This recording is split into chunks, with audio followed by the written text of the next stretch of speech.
വന്നിപ്പോൾ north India പോലെയായി വരുന്നുണ്ട് കേരളവും. കാരണം വേറൊന്നുമല്ല, അങ്ങ് നോർത്ത് ഇന്ത്യയിൽ നമ്മൾ ഒരുപാട് കേട്ടിട്ടുള്ളതാണ് ക്രിസ്ത്യാനികൾക്ക് നേരെയുള്ള ഹിന്ദുക്കളുടെ ആക്രമണങ്ങൾ. ഹിന്ദുക്കൾ എന്നല്ല, BJP-യുടെയും RSS-ന്റെയും ആക്രമണങ്ങൾ എന്ന് പറയേണ്ടി വരും. കാരണം ഇത്തരത്തിലുള്ള ആക്രമണങ്ങൾ നടത്താൻ ഇവരെ കഴിഞ്ഞിട്ടേ ആളുള്ളൂ. രാജ്യത്തെ ഒരുപാട് ക്രിസ്ത്യാനികളെയും വൈദികരെയും സന്യസ്തരെയും ഇവർ അതിക്രൂരമായി പീഡിപ്പിക്കുകയും എന്തിനേറെ പറയുന്നു, മതപരിവർത്തനം നടത്തിയെന്ന് ആരോപിച്ച് കൊന്നുകളയുക വരെ ചെയ്തിട്ടുണ്ട്. ഇതെല്ലാം നരേന്ദ്രമോദി രാജ്യം ഭരിക്കാൻ തുടങ്ങിയപ്പോഴാണ് എന്നുള്ളതാണ് ശ്രദ്ധേയം.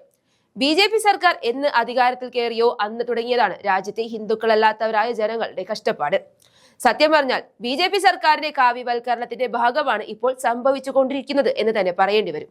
കഴിഞ്ഞ ദിവസങ്ങളിൽ നോർത്ത് ഇന്ത്യയിൽ പലയിടത്തും ക്രിസ്മസ് ആഘോഷങ്ങൾക്ക് വിലക്ക് വരെ ഏർപ്പെടുത്തിയിരുന്നു. പോരാഞ്ഞിട്ട് ഒരു വൈദികരെ ഭീഷണിപ്പെടുത്തുന്നതും രാജ്യം കണ്ടതാണ്. ഇങ്ങനെ രാജ്യത്തെ ക്രിസ്ത്യാനികളെ അങ്ങ് ഇല്ലാതാക്കാനാണ് BJP-യും RSS-ഉം കൂടെ ശ്രമിച്ചുകൊണ്ടിരിക്കുന്നത്. ഇത്രയൊക്കെ ചെയ്തിട്ടും ഒടുക്കം ഇലക്ഷന് സമയമാകുമ്പോൾ ഒരു നാണവുമില്ലാതെ ക്രിസ്ത്യാനികളെ ചാക്കിട്ട് പിടിക്കാൻ പള്ളിയിൽ പോകുന്നു, വൈദികരെ കാണുന്നു, അങ്ങനെ ഒരുപാട് നാടകങ്ങൾ.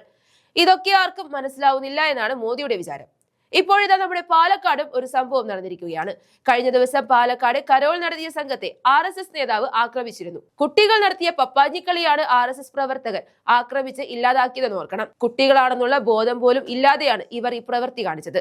അത്ര പോലും ബോധമില്ലാതെയാണ് RSS പ്രവർത്തിക്കുന്നതെന്ന് ഓർക്കണം. അതുകൊണ്ട് തന്നെ ഇപ്പോഴിതാ പാലക്കാട് ആക്രമണം നേരിട്ട കരോൾ സംഘത്തിന് പിന്തുണയുമായി വന്നിരിക്കുകയാണ് യൂത്ത് കോൺഗ്രസ്. വിദ്വേഷ പ്രചരണത്തിനെതിരെ മതേതര വിശ്വാസികൾ അണിനിരക്കണം എന്ന ആഹ്വാനത്തോടെ ഇന്ന് വൈകിട്ട് യൂത്ത് കോൺഗ്രസിന്റെ നേതൃത്വത്തിൽ സ്നേഹക്കരോൾ നടത്തും. ഇത് ശരിക്കും BJP-ക്കും RSS-നുമുള്ള ഒരു തക്ക മറുപടി തന്നെയാണ്. ഇതോടെ ഒരു കാര്യം വ്യക്തമാവുകയാണ്, ഇനിയും BJP-യും RSS-ഉം രാജ്യം ഭരിച്ചാൽ നാട്ടിലെ ഹിന്ദുക്കളല്ലാത്തവരായ ജനങ്ങളുടെ കാര്യം കുറച്ച് കഷ്ടത്തിലാകും. അതേസമയം കോൺഗ്രസ് ആണ് ഭരണത്തിൽ വരുന്നതെങ്കിൽ കാര്യം കുറച്ചുകൂടെ നല്ല രീതിയിൽ മുന്നോട്ട് പോകുമെന്ന് ഉറപ്പാണ്. ഇനി മുന്നോട്ടുള്ള കാര്യങ്ങൾ എന്താകുമെന്ന് കണ്ടു തന്നെ അറിയണം.